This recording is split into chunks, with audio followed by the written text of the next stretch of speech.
My name is Chloe Foster.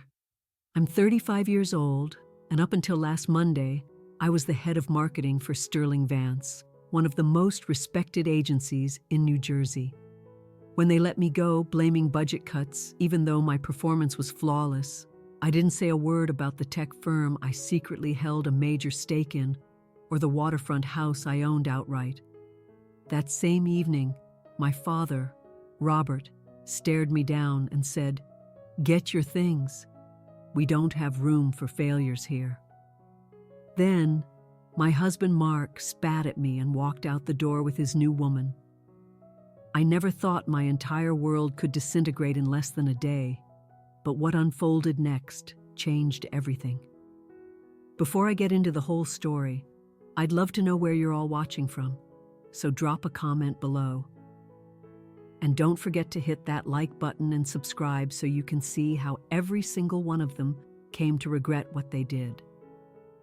I was raised in a typical middle-class town, Princeton, where my dad clawed his way up from a junior salesman to a regional director at a large manufacturing firm. From as early as I can remember, Robert drilled one idea into my head: success was the only thing that mattered. Every school report had to have perfect grades. Every single competition required a first-place finish. Anything less, even second place, was proof that I hadn't worked hard enough.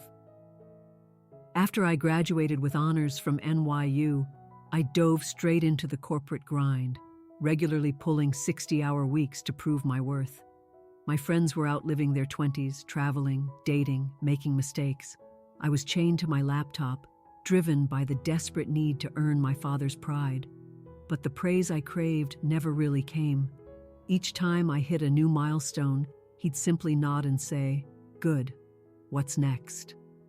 5 years ago, I met Mark Dalton at a professional conference in Philadelphia.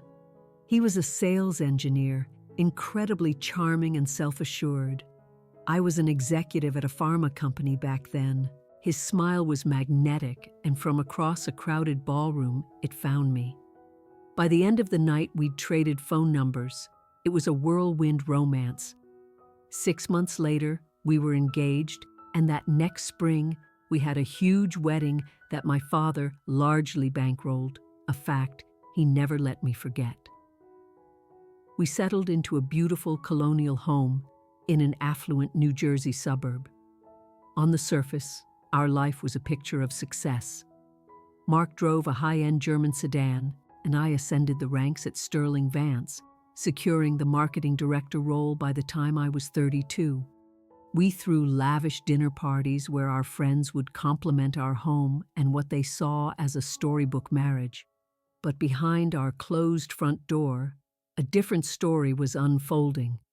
The more my career took off, the more Mark's resentment seemed to build. It started with what he passed off as jokes about my work ethic, like, "Another late one? I guess Sterling Vance is your real husband now." But soon those jabs became sharper, more passive-aggressive. When I got my last big promotion, Mark barely gave me a congratulations before steering the conversation to some minor deal he was closing. The higher I climbed, the colder he became. My relationship with my father was just as strained. Our weekly Sunday dinners at my parents' sprawling mansion felt more like performance reviews than family gatherings. He'd grill me about my salary, my current projects, and my 5-year plan. My mother, Helen, would just sit there, a silent observer. Sometimes, when my father's criticism got particularly sharp, she'd give my hand a gentle squeeze under the table. I could see the empathy in her eyes. But after nearly 4 decades in his shadow, she never dared to speak up for me. "You should be aiming for Chief Marketing Officer by 36, Chloe," he'd say, not even looking up from his steak. "That firm has had the same CMO for 8 years. He's got to be close to retirement." My mother might softly chime in, "Robert, let the girl enjoy her meal," but he'd just silence her with a dismissive gesture. Meanwhile, at the office, the ground was shifting beneath my feet. 18 months ago, a new management team took over Sterling Vance, and the collaborative, creative culture I had loved began to sour. It turned into a cutthroat political snake pit. Gregory Thorne, the new VP of marketing and my new direct boss, seemed to have it out for me from day one. Projects I had spearheaded were abruptly handed off to other people. In meetings, he would constantly interrupt me or dismiss my ideas before I could even finish. Then things got weirder. Presentation files I had triple-checked would suddenly contain glaring errors when we opened them in front of clients. Important emails I was positive I had sent would vanish from my sent folder. Positive client feedback was somehow being reported up the chain as mixed or lukewarm. The whispers of downsizing started to circulate. One by one, long-serving employees from other departments were let go, always with the same cold explanation: budget cuts.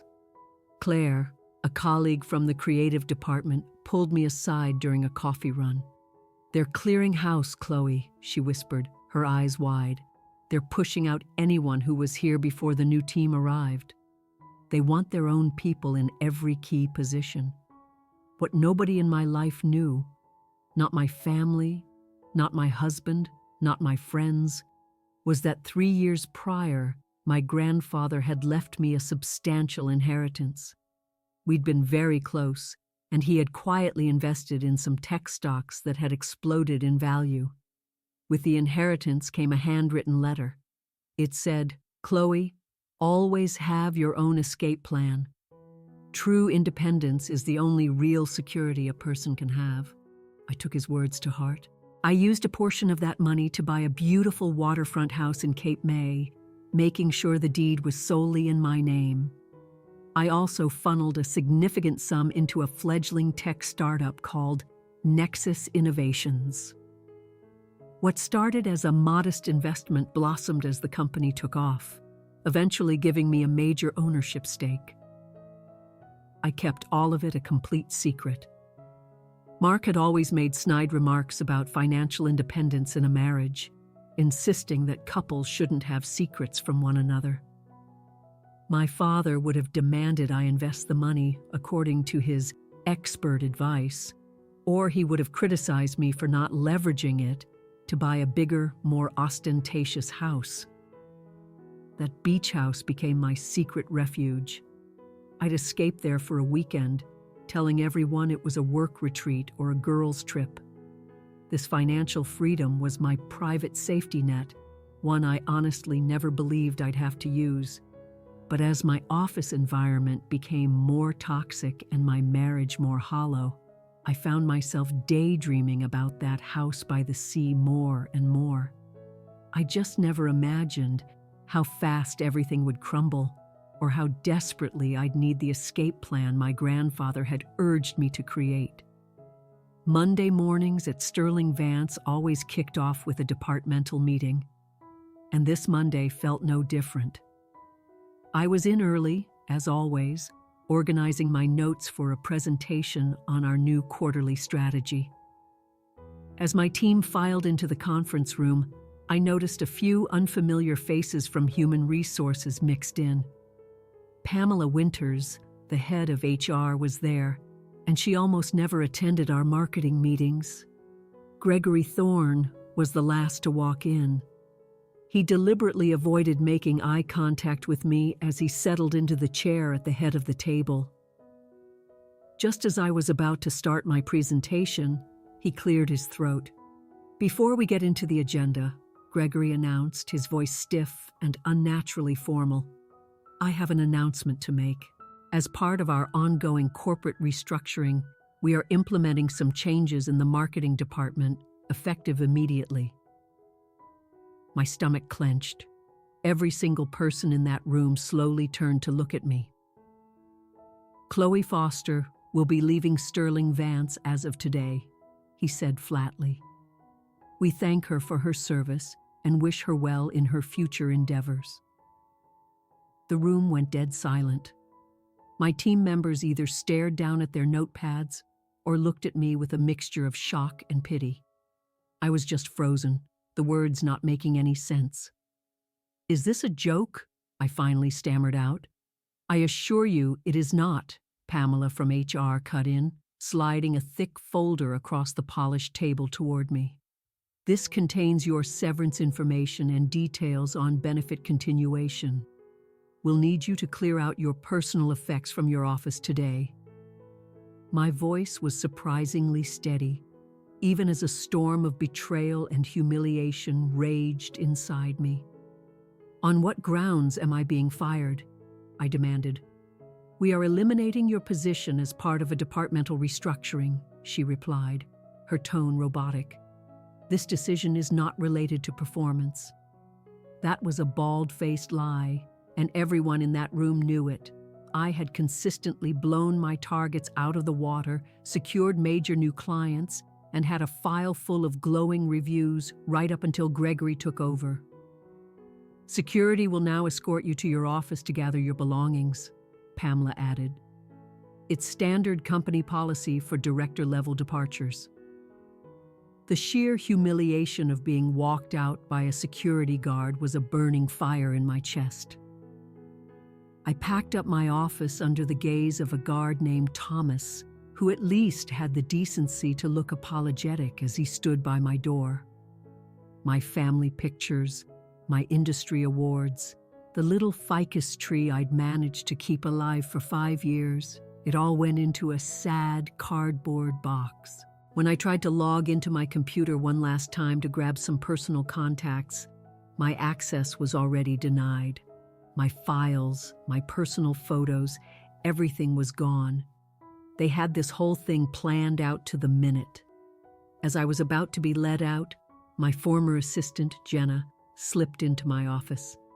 She gave me a quick, tight hug and whispered, "Gregory has been holding secret meetings with your clients for weeks. This wasn't about the budget. Call me when you can." The walk of shame through the office was excruciating. Colleagues I'd worked with for years suddenly couldn't look me in the eye. Down the elevator, through the lobby, and all the way to my car in the parking garage, the guard stayed with me. As I put the box in my trunk, the cold reality finally hit me.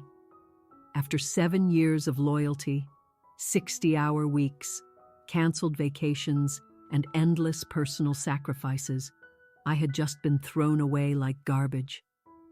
I just sat in my car for what felt like an hour, gripping the steering wheel, too shocked to even cry. My phone was buzzing with texts from my team, all expressing their shock and offering support, but it all felt so hollow. These were the same people who sat in silence and watched me be humiliated. The drive home was a complete blur. I kept rehearsing how I would break the news to Mark, even foolishly hoping that this crisis might be the thing that finally made him step up and be a supportive husband. Maybe this shared struggle would bring us closer together again. When I pulled into our driveway around 11:30 a.m., I was surprised to see Mark's car parked there. He never came home in the middle of a workday. For a split second, I felt a wave of relief. At least I wouldn't have to wait all day to tell him.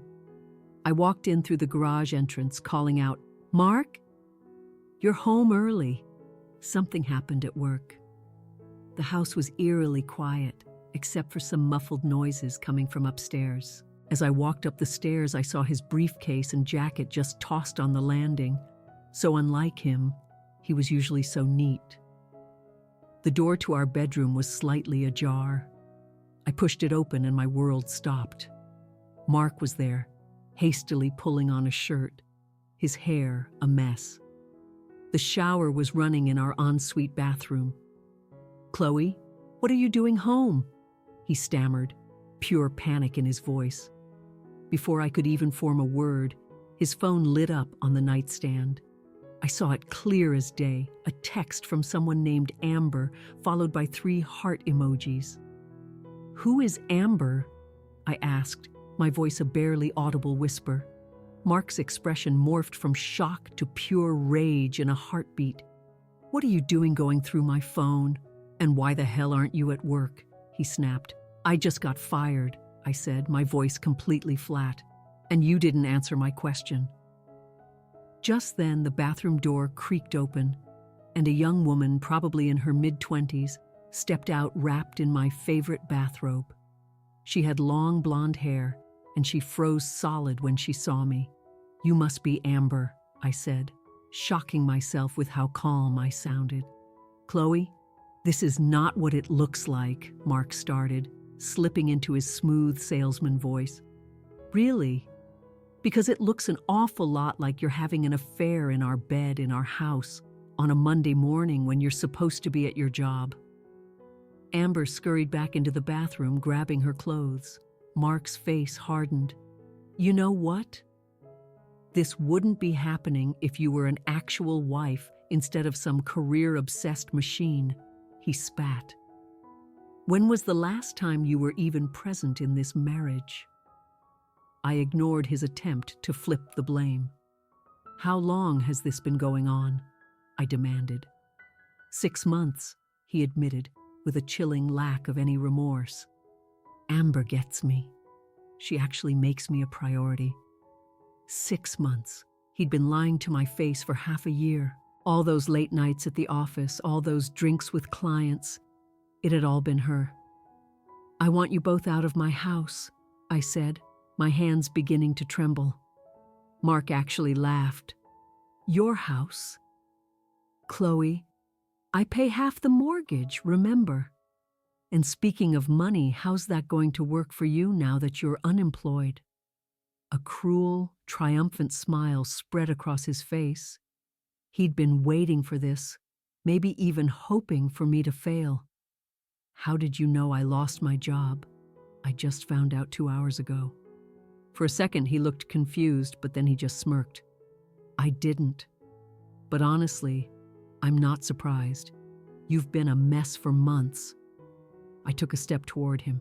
"Get out. We can figure out the house and the money later, through our lawyers." "Lawyers?" He laughed again. "With what money, Chloe? Are you going to run to Daddy? You think he's going to bail you out now that you're a failure?" Something inside me just snapped. I grabbed the framed photo from our wedding day off the dresser and I hurled it against the wall. The glass exploded, showering the hardwood floor. Mark's face twisted with fury. He lunged toward me, jabbing his finger in my face. "You psycho! You're nothing without me. Nothing!" And then he did something I never, ever thought was possible. He spit right in my face. I just stood there paralyzed as I felt the warm saliva run down my cheek. "Amber and I were going to tell you this weekend anyway," he said, pulling a suitcase from the top of the closet and starting to throw clothes into it. "She's moving in with me. We're using my bonus to put a down payment on a condo downtown." Amber came out of the bathroom, fully dressed, refusing to look at me as she gathered her things. "You can have this suburban prison," Mark sneered. "I never wanted it. This was always your father's version of success, not mine."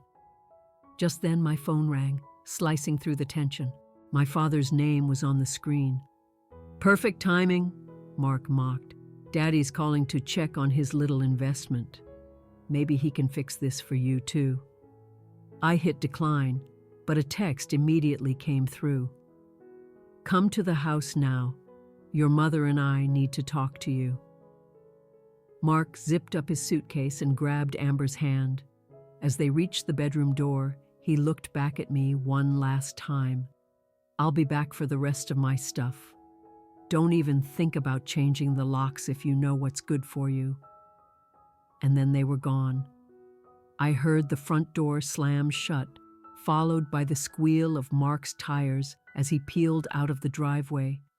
I was left standing in the ruins of my bedroom, my career and my marriage utterly destroyed in the span of a few hours. And judging by my father's text, the day wasn't over yet. The 20-minute drive to my parents' home in Fairfield was a frantic attempt to pull myself together. At every red light, I tried to wipe the tears from my face, dabbing concealer under my eyes and mentally rehearsing explanations that might soften my father's inevitable wrath. Nothing felt good enough. Their house was as imposing as ever, a massive 5-bedroom colonial set on 2 acres of manicured lawn, a constant, towering monument to his definition of success. My mother opened the door before I even rang the bell. "He's in his study," she whispered, her eyes a mix of pity and warning. "Leo is here, too." My younger brother, Leo, had always been the family's designated peacemaker, a buffer between our father's impossible standards and the real world. He worked at our father's company, carefully walking the tightrope of nepotism, while trying to keep his own sanity. I found them in the study.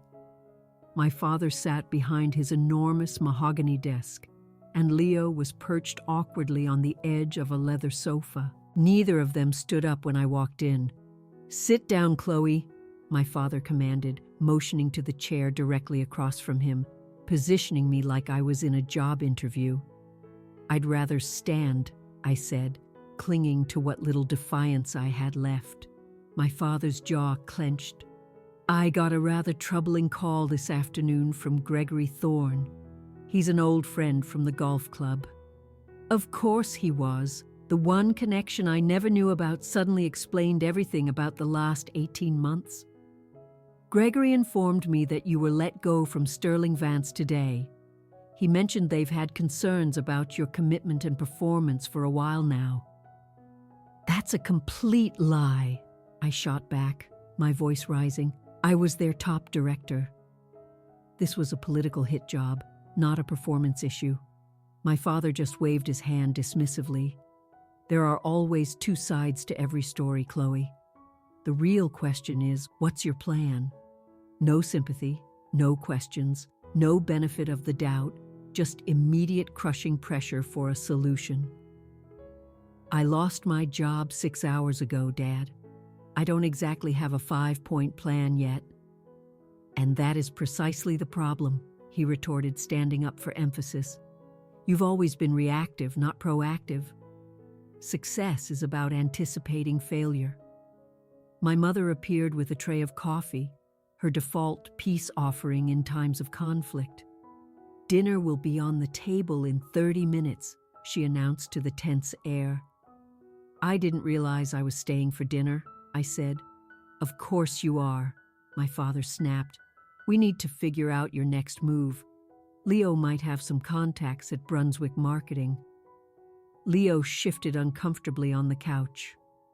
"I can make a few calls, I guess," he offered, his tone making it clear he thought it was pointless.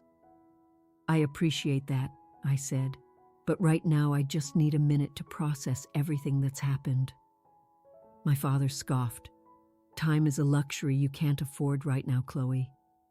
You should be blasting out resumes tonight." "There's more," I said, deciding I might as well get it all over with. "Mark and I are splitting up.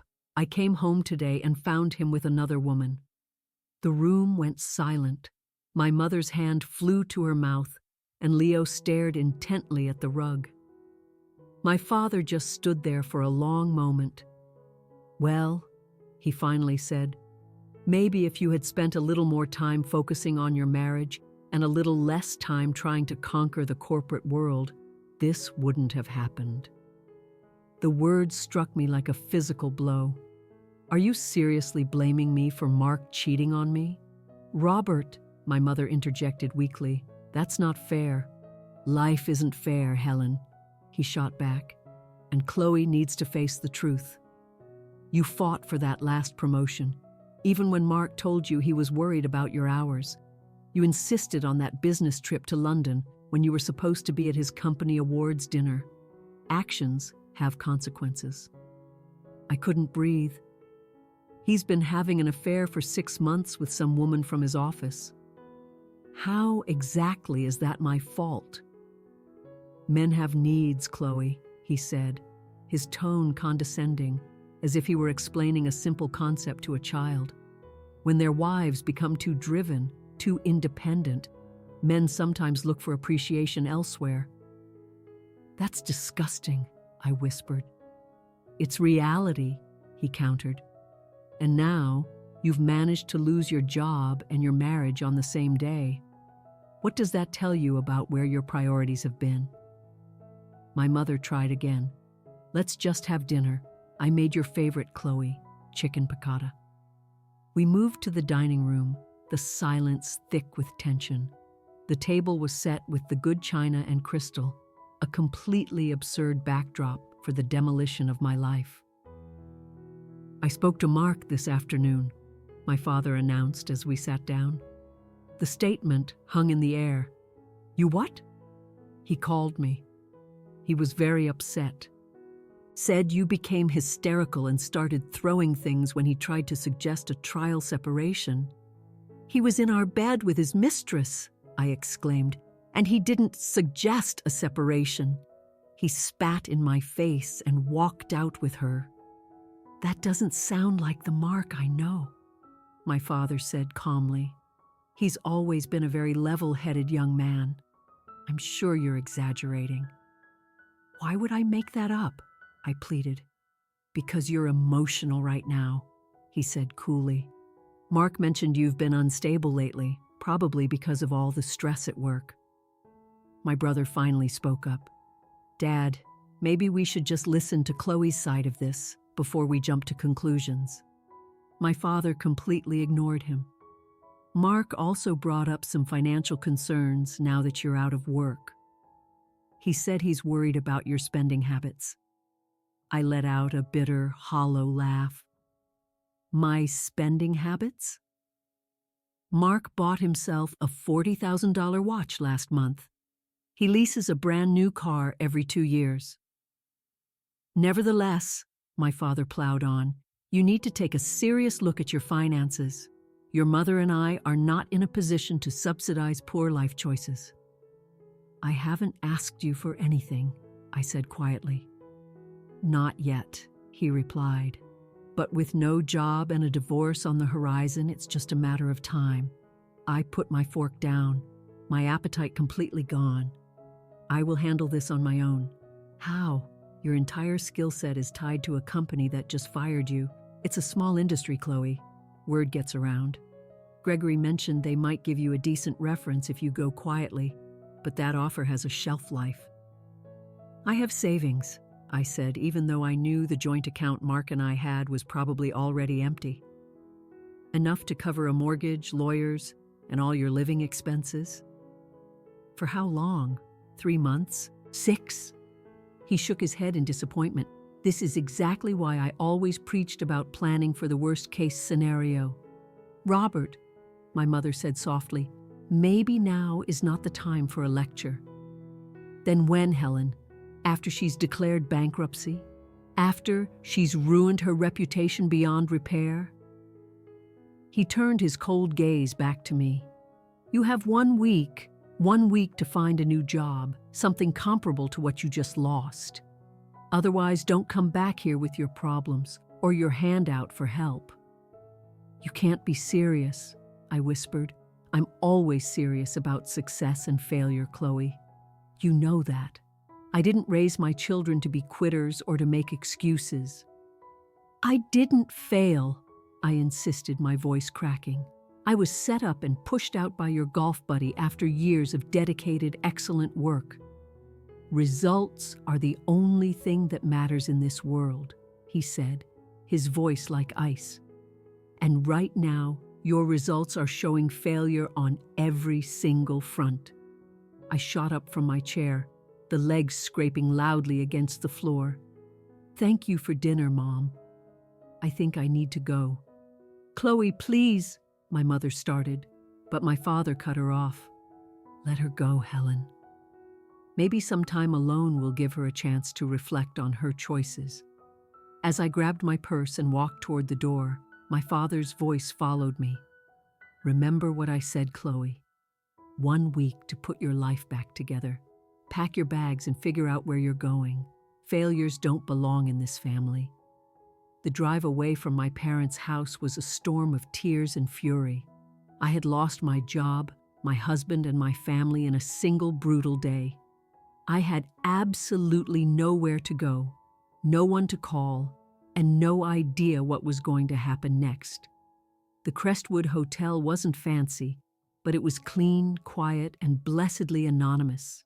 The man at the front desk didn't even give me a second look as I checked in, and I was grateful for it. My face was a wreck, swollen and tear-stained. Room 312 would be my refuge for the night, and maybe for a while longer. I sat on the stiff edge of the queen-sized bed, surrounded by the generic beige decor, and I finally let it all out. The sobs were guttural, coming from a place so deep inside me, a place where years of suppressed pain and frustration had been stored away. I cried for my job, for my shattered trust, for my father's unimaginable cruelty, and for my mother's silent complicity. I cried until my throat was raw and my eyes felt like they were sealed shut. When the first tidal wave of grief finally passed, I looked at my phone. 3 missed calls from Olivia, my college roommate, and one of the only true friends I'd managed to hold on to despite my insane work schedule. 2 more from Maya, my neighbor who had become a close friend, and a text from my brother Leo. Dad was a complete jerk. Call me if you need to talk. I called Olivia first. Her warm, familiar voice was an instant comfort. Chloe, where are you? I've been calling you for hours. I'm at the Crestwood Hotel, I managed, my voice raspy. Liv, everything fell apart today. I heard about Sterling Vance. Claire called me. It's complete garbage how they did you dirty like that. You know Claire? I asked, confused. Yeah, we met at your Christmas party a couple of years ago. We've stayed in touch. The realization hit me then. How completely disconnected I'd become from my own life. How little I knew about the connections between the people who were supposed to be closest to me. Mark was cheating, I added, the words feeling foreign. I caught him. With some girl from his office, and my dad. He basically said I had it coming for being too focused on my career. That absolute bastard, Olivia exclaimed, and I wasn't sure if she was talking about Mark or my father. Honestly, it applied to both. Don't move, she said, her voice firm. I'm on my way, and Maya's with me. We'll be there in 30 minutes. True to her word, they arrived with an overnight bag, a bottle of good wine, a giant bar of dark chocolate, and their unconditional support. For the first time all day, I felt a tiny flicker of something other than pure despair. You need to call a lawyer first thing in the morning, Maya said. She'd been through a messy divorce a few years back. Mark is going to try to take you for everything he can, and from what you've told me, he won't fight fair. Eleanor Reed, I remembered suddenly. She's the lawyer who helped me set up the beach house purchase and my Nexus investment. You have a beach house? Olivia asked, her eyebrows shooting up. I'd never told them. It had become such a habit to compartmentalize and keep secrets, I'd even kept them from my best friends. My grandfather left me an inheritance a few years ago, I explained. I bought a place down in Cape May and invested in a tech startup. Mark doesn't know. My family doesn't know. Maya broke into a slow smile. Chloe Foster, you magnificent, secretive woman. That might just be what saves you. While they ordered a mountain of room service, I opened my laptop and started to take a real inventory of my life. Lost, my 60-hour-a-week job, my marriage, my family's support, my home, and my entire sense of self. Had a beach house in my name only, a significant ownership stake in a booming tech company, my education, my professional experience, and 2 incredible friends who would drop everything to sit with me in a depressing hotel room on the worst day of my life. I pulled up the financial documents for Nexus Innovations. My initial $60,000 investment from my inheritance had grown exponentially. According to the most recent valuation, my stake was now worth over $2.5 million on paper. The beach house, which I'd bought for $450,000, had surely appreciated in value as well. You have to lock these assets down before Mark even gets a sniff of them, Maya urged. Call Eleanor as soon as her office opens. As I was scrolling through my personal email, one from Jenna, my former assistant, caught my eye. She'd sent it just an hour after I was walked out. Gregory had IT wipe your server, but I made a full backup of everything last week when I got a bad feeling. I have copies of all your projects, your client lists, and the emails where Gregory took credit for your work on the Phillips campaign. Call me. I had always valued her quiet competence, but I never dreamed it would be this crucial. Another email, this one from Claire, had an interesting subject line. Check your spam. The message read, look in your junk folder for anything from David Nichols from the last few months. I think Gregory was filtering your inbox. David Nichols was our biggest client. I immediately went to my junk folder and found it filled with dozens of unread messages from him, expressing confusion about why I'd gone silent and raising serious concerns about the new direction of the campaign. They sabotaged you, Olivia said, reading over my shoulder. They actively cut you off from your most important client. Gregory Thorne is my father's golf buddy, I said, the pieces clicking into place. He was probably feeding my dad a twisted version of events for months while he was setting me up to take this fall. A text alert broke the silence. It was from Mark. Just checked our joint account. Had to secure some funds for upcoming expenses. We can have our lawyers discuss the rest. I quickly logged into our online banking. The account was completely drained. $50,000 gone. Can he just do that? Olivia asked, outraged. Legally, yes. It's a joint account, Maya explained grimly. But a judge will see this for what it is, dissipation of assets. It will look very bad for him. Document everything. As the night wore on, a plan began to form. First thing in the morning, I'd call Eleanor to file for divorce and put a legal shield around my assets. Then, I'd move down to the beach house to get some space and figure things out. And I would use the files Jenna had saved to prove what really happened at Sterling Vance. Around midnight, Olivia and Maya finally crashed on the other bed, but I stayed awake, my mind buzzing. I kept thinking about my grandfather's letter. True independence is the only real security. He must have known. Maybe he saw how my desperate need for my father's approval was making me blind to the cracks in my own life. Or maybe he just wanted to give me the choices that his own daughter, my mother, never had. By the time the sun started to rise, my tears were gone, replaced by a cold, hard resolve. I had spent my entire adult life chasing approval, from my father, from Mark, from my bosses.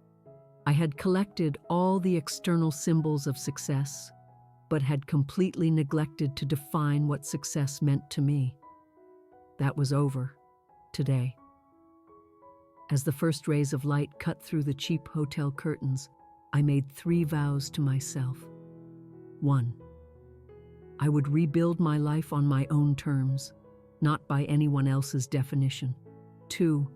I would never, ever make myself small again to protect someone else's fragile ego. And 3, I would never forget this feeling of hitting rock bottom, not so I could wallow in it, but so I would always remember how far I had to climb. I picked up my phone and dialed Eleanor Reed's number. Her voicemail picked up, and I left a clear, calm message. Eleanor, it's Chloe Foster. I need your help. I need to protect my assets and start divorce proceedings. And I think I might have a wrongful termination case to discuss. Please call me as soon as you can. Next, I sent a text to Jenna. Can you meet me today? I need those files, and I need to know everything. The night of utter devastation was turning into a morning of determined action. And for the first time in my life, I was doing it all for me, not to please my father or prop up my husband or impress my colleagues. It was terrifying, and it was liberating. As my friends started to stir, I made one last call, this one to the caretaker of the beach house, asking him to get the place ready for my arrival. It was time to claim my safety net. It was time to disappear from the life everyone thought they knew and become the woman I was always meant to be. Eleanor Reed's office was exactly what I needed to see. Perched in a corner suite in a downtown Hartford high-rise, it was all floor-to-ceiling windows, sleek modern furniture, and walls decorated with her impressive collection of law degrees and professional awards. Eleanor herself was a formidable woman in her 50s, with sharp features and a striking mane of silver hair. She had the no-nonsense air of a woman who had shattered more than a few glass ceilings in her time. "Let me make sure I have this right," she said, after I'd spent an hour recounting the events of the past 24 hours. "In the span of a single day, you were terminated from a director-level position, you discovered your husband was having an affair, and your own father effectively disowned you." "That's the short version, yes," I replied. "And your husband has since emptied your joint bank account of $50,000? "He did. But," she continued, leaning forward, "he remains completely unaware of the beach property you own in Cape May and your substantial stake in Nexus Innovations." "Correct. Both were funded by my inheritance and are held in a separate trust." For the first time, Eleanor smiled. It was a thin, predatory smile. "Well, Ms. Foster, we are starting from a much stronger position than the vast majority of my clients. Our first move is to file for divorce immediately, citing adultery. New Jersey is a no-fault state, but the circumstances of his affair will absolutely play in our favor during asset division." She started filling out forms with a practiced, efficient speed. "Next, we document the withdrawal of funds. We will file a motion to have that considered a dissipation of marital assets. It will work strongly in your favor." "What about the job?" she asked. "Do I have a case?" "Potentially a very strong one," she confirmed. "Employment law isn't my primary field, but if you have concrete evidence of sabotage and a coordinated effort to remove you, that smells like wrongful termination.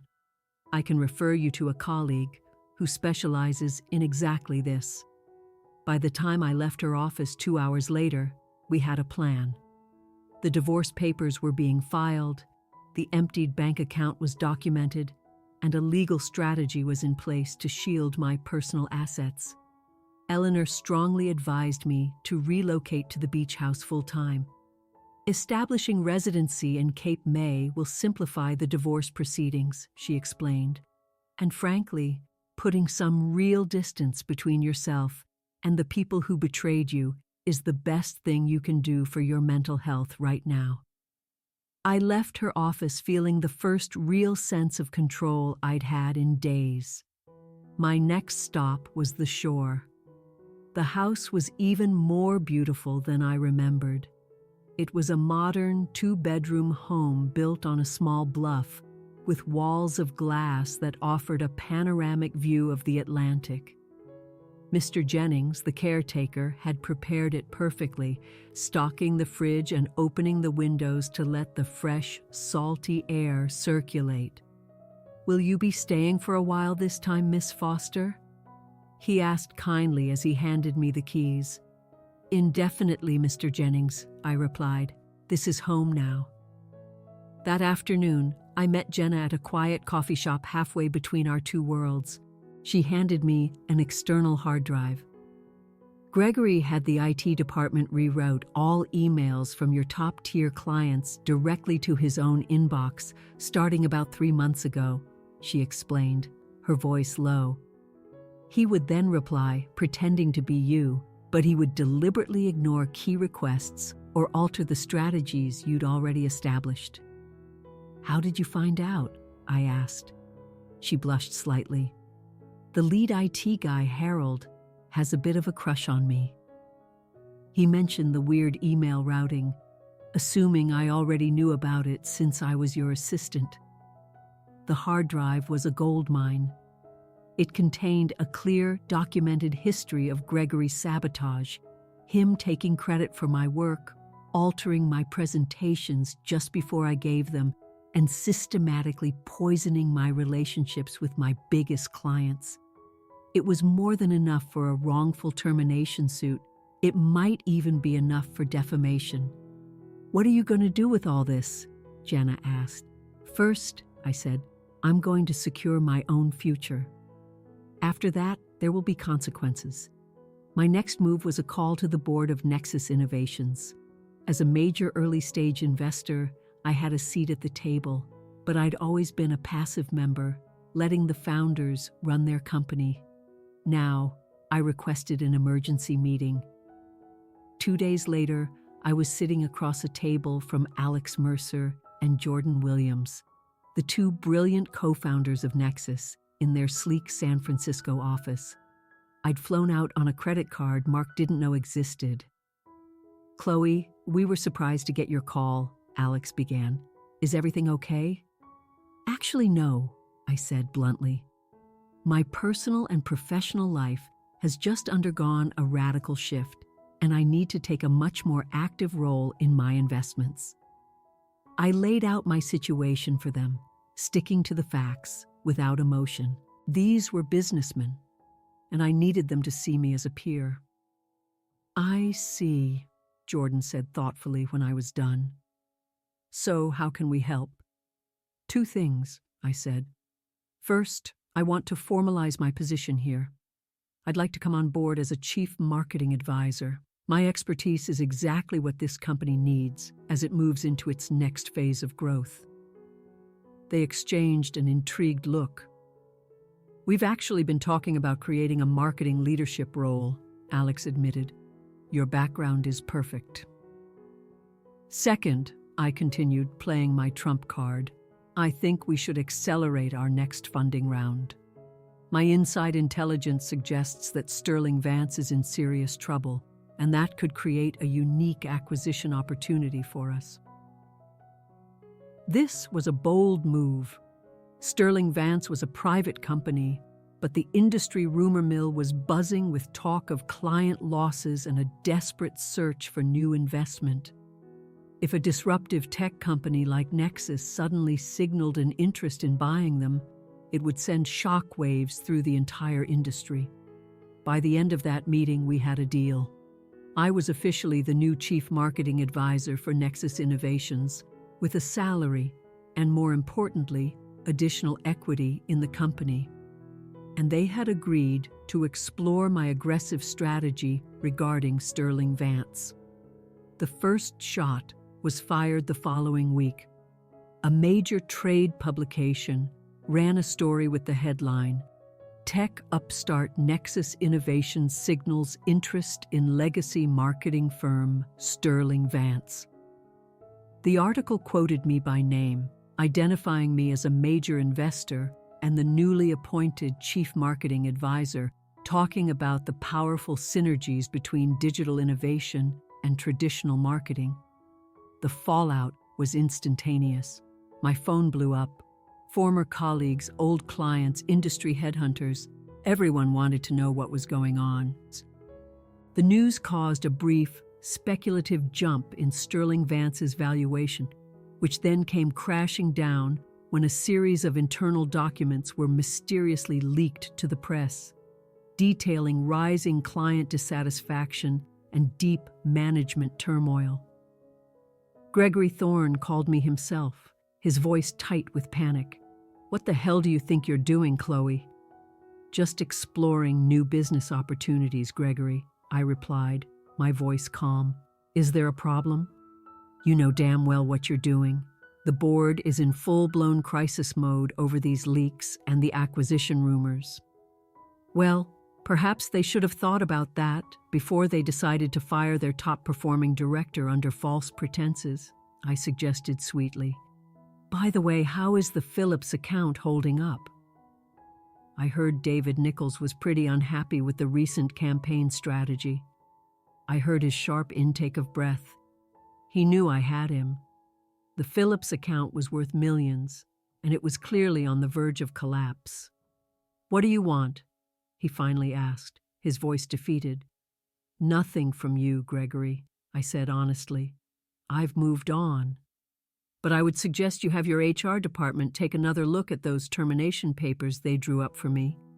My lawyer seems to think there are some serious legal problems with them." The very next day, I got a call from Pamela in HR. She offered me a massively improved severance package and a formal letter retracting any negative statements about my performance. It included 6 months' salary, continued benefits, and a glowing reference. Eleanor advised me to accept it while still reserving my right to pursue further legal action. "This is a sign of fear," she noted. "They're trying to buy your silence. We can use this." Meanwhile, Mark was discovering that his actions had consequences too. His attempts to tap our home equity line of credit were denied, thanks to the legal freeze Eleanor had put on all our marital assets. His voicemails went from demanding and angry to desperate and pleading. "You can't just disappear and freeze all the money."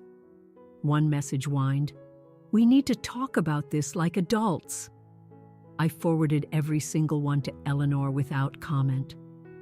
When Mark had the audacity to show up at my beach house unannounced, I calmly told him through the closed door that all future communication had to go through our lawyers. I watched through the window as his face twisted in rage when he realized I was no longer the woman he could bully and manipulate.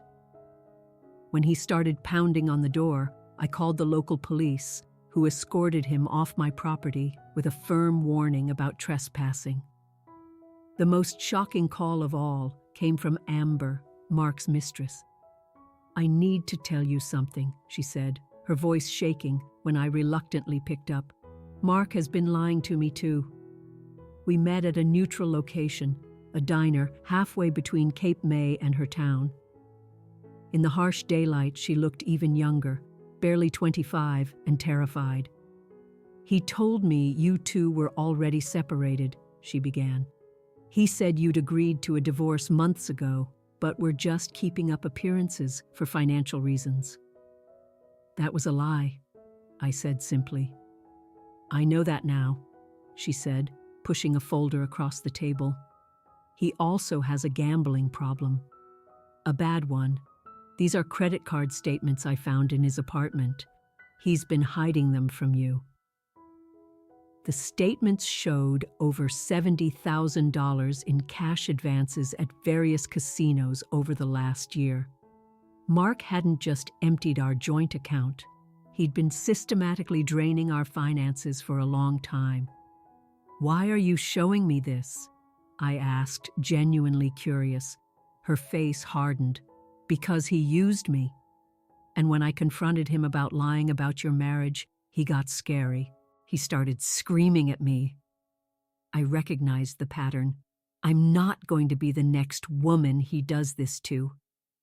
I thanked her, took the folder, and sent the contents to Eleanor, who added it to the mountain of evidence against Mark.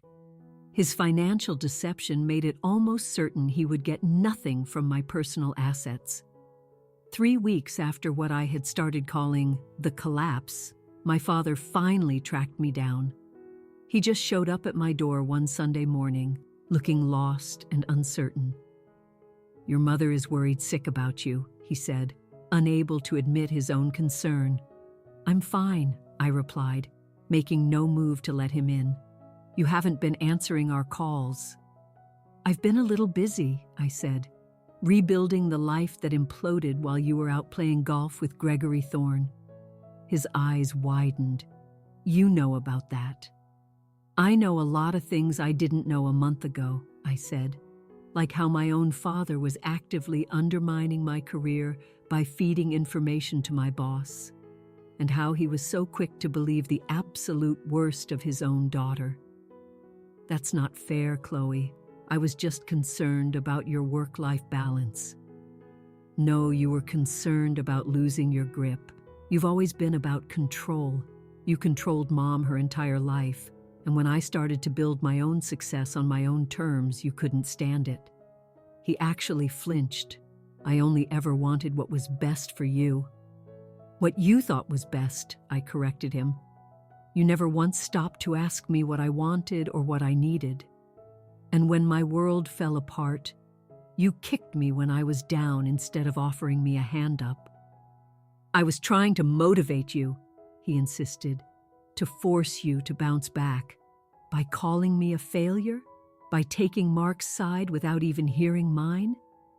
For the first time in my entire life, I saw my father completely at a loss for words.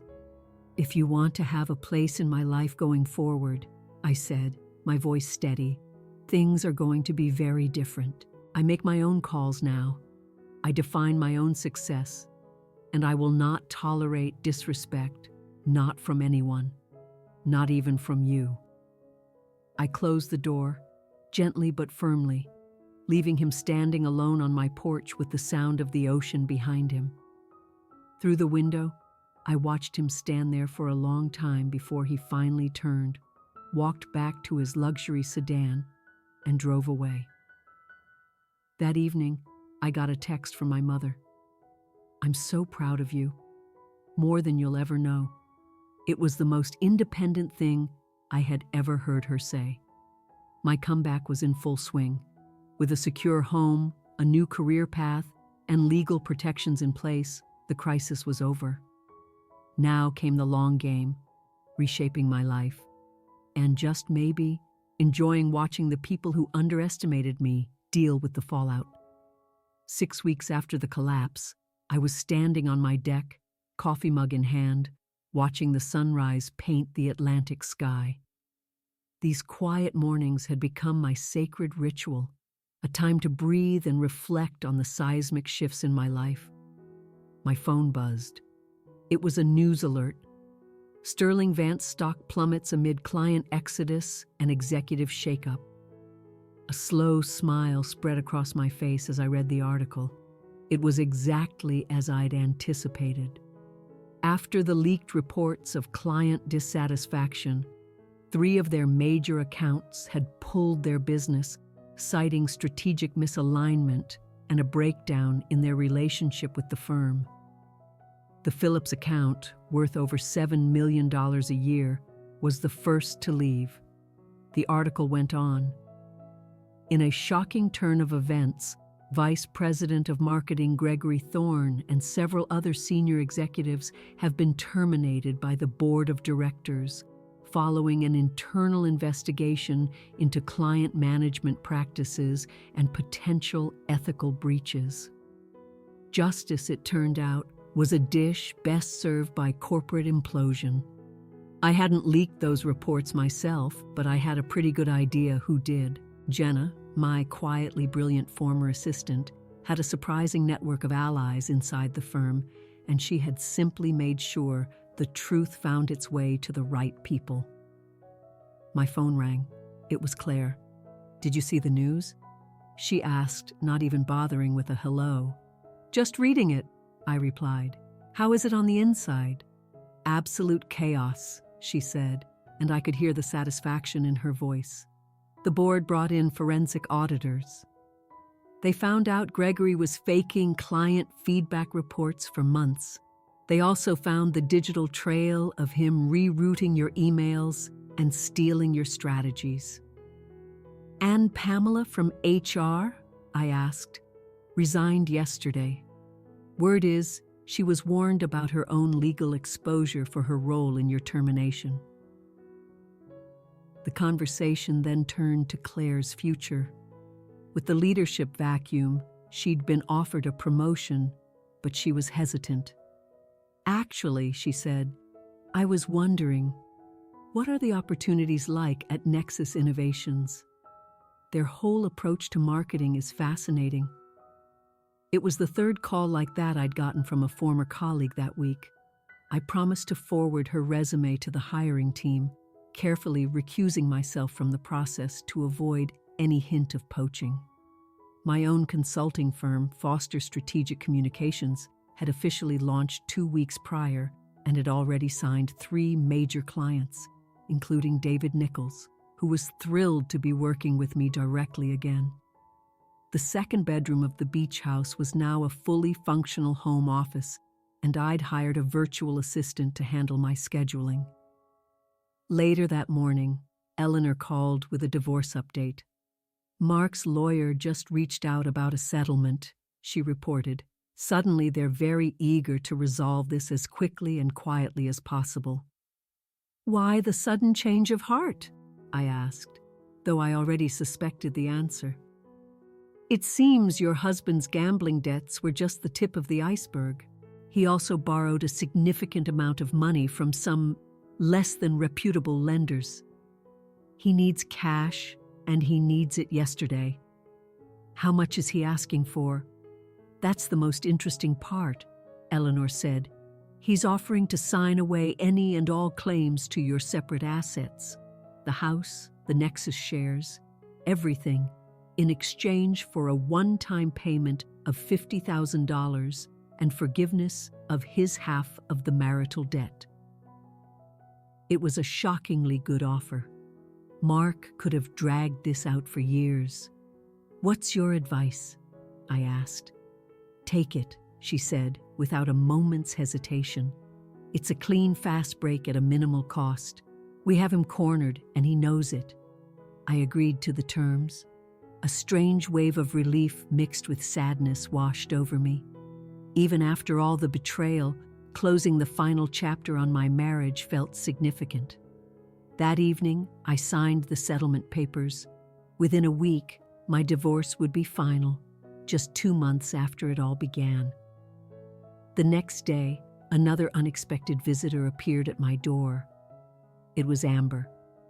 She looked nervous but resolute.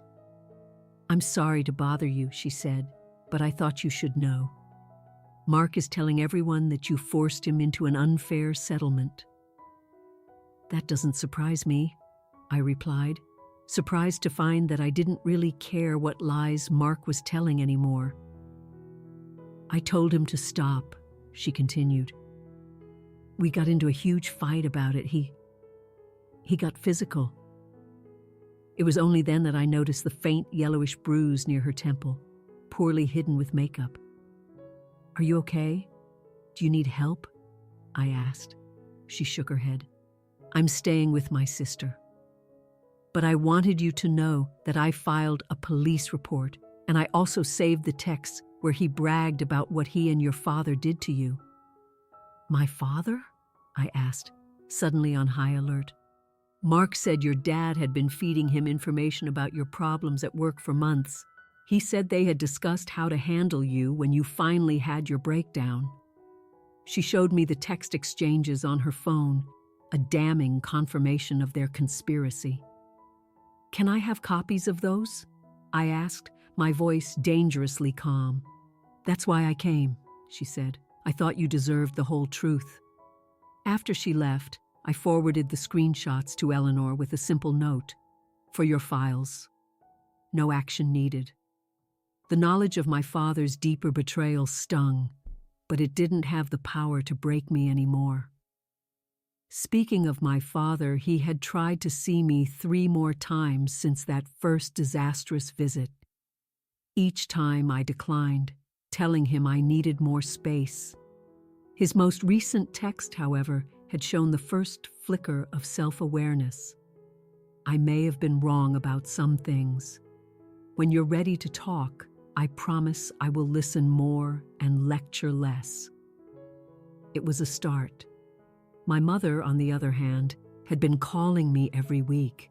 She'd give me little updates on her life and ask thoughtful questions about mine. She'd even gotten a part-time job at the local library, something my father had always forbidden. Robert doesn't like it, she'd admitted on our last call. But I told him it wasn't up for discussion. The subtle shift in their 40-year power dynamic was astonishing. Maybe seeing me stand up to him had given her the courage to find her own voice. My brother Leo had also become a true ally, visiting me twice and calling regularly. On his last visit, he'd confessed his own deep frustrations with our father's tyrannical management style. "I've been looking at other jobs," he admitted. "Watching you rebuild your life so fast, it's been inspiring." 7 weeks after the collapse, I received an email from Jackson Reynolds, the CEO of Sterling Vance. "I owe you a sincere apology," it began. "Our recent internal investigation has revealed the full extent of the misconduct that led to your departure. I was misled by people I trusted, and I failed to do my own due diligence before I approved your termination." The email ended with an official offer to return to Sterling Vance, this time as Chief Marketing Officer, with a massive salary increase and a direct reporting line to him. 3 months ago, that offer would have been the ultimate vindication. Now, it just felt like a step backward. My reply was polite but firm. "Thank you for your candor and for the offer. However, I am fully committed to my new role with Nexus Innovations and my own consulting practice. I wish Sterling Vance the best of luck in rebuilding its client trust." That same week, Mark made one last pathetic attempt to contest our divorce settlement, claiming he had been under duress. The judge took one look at the evidence of his infidelity, his gambling debts, and his financial deception, and dismissed the petition, finalizing our divorce on the original terms. As I neared the 2-month anniversary of my new life, I decided to host a small get-together at the beach house. Olivia, Maya, Jenna, Claire, and a few other women who had become my support system came for a weekend of good food, wine, and celebration. "To Chloe," Olivia toasted as we sat on the deck watching the sunset, "who lost everything she thought she wanted and found everything she actually needed." The women all cheered, and for the first time, I felt genuinely celebratory. The justice I had found wasn't about revenge. It was about standing in my truth and letting the consequences fall where they may. Gregory had lost his job because of his own lack of ethics.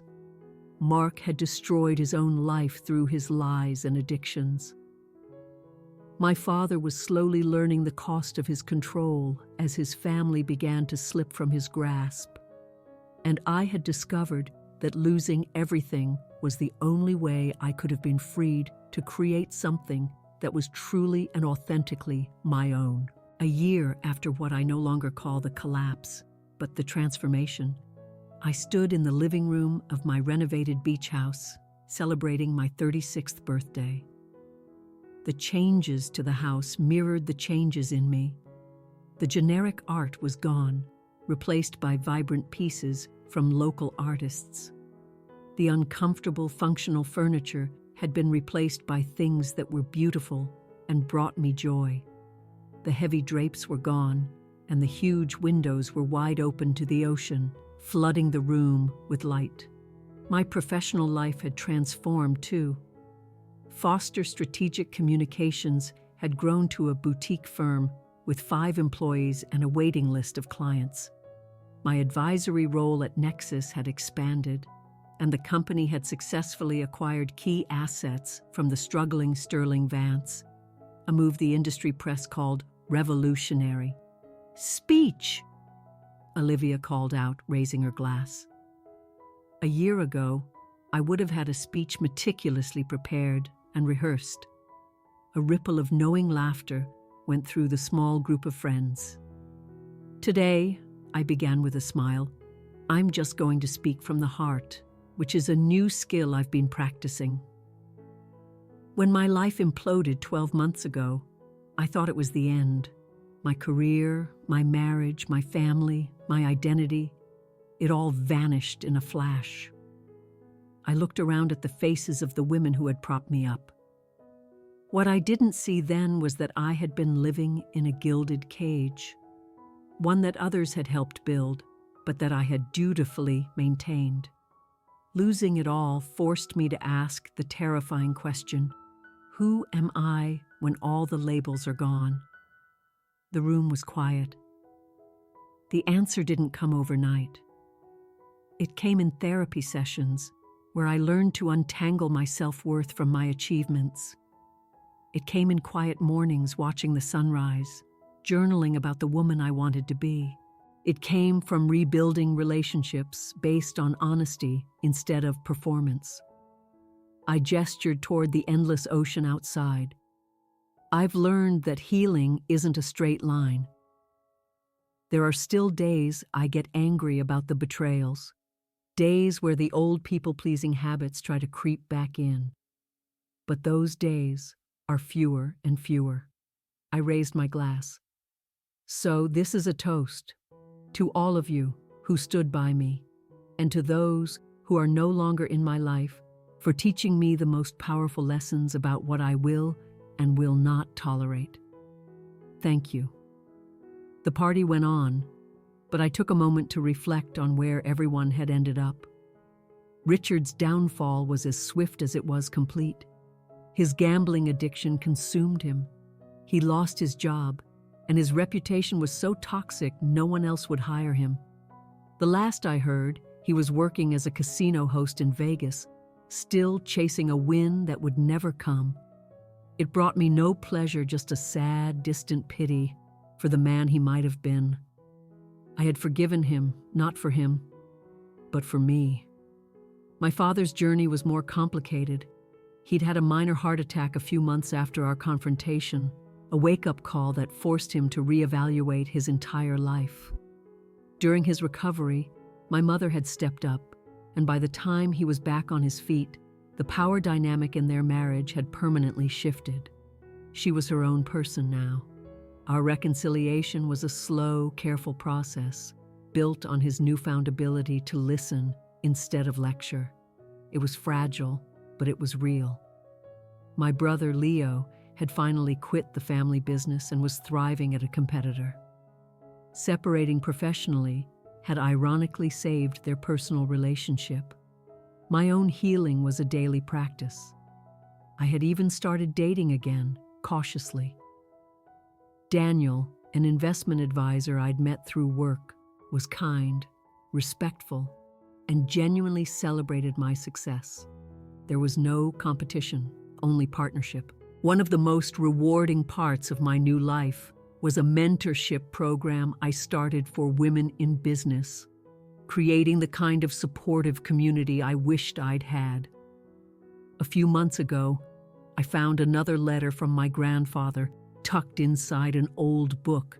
It read, "The true measure of a life is not what you gather, but who you become.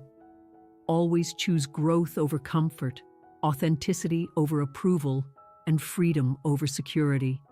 It will serve you well." As the party wound down, I walked out to the edge of the bluff where the steps led down to the dark beach. The moon cast a silver path across the water.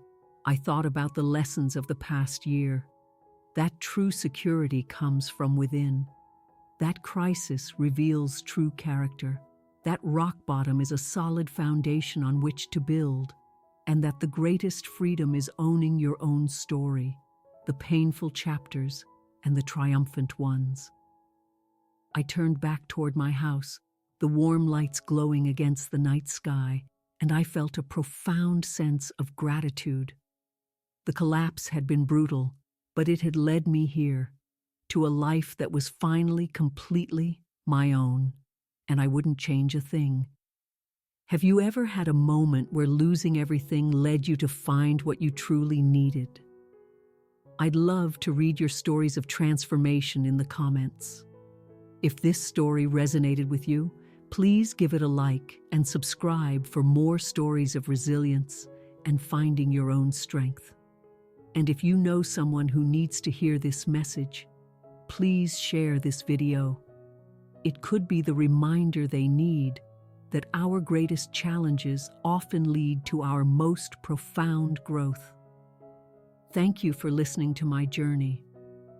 And remember, your own story is still being written, and every plot twist is a new opportunity.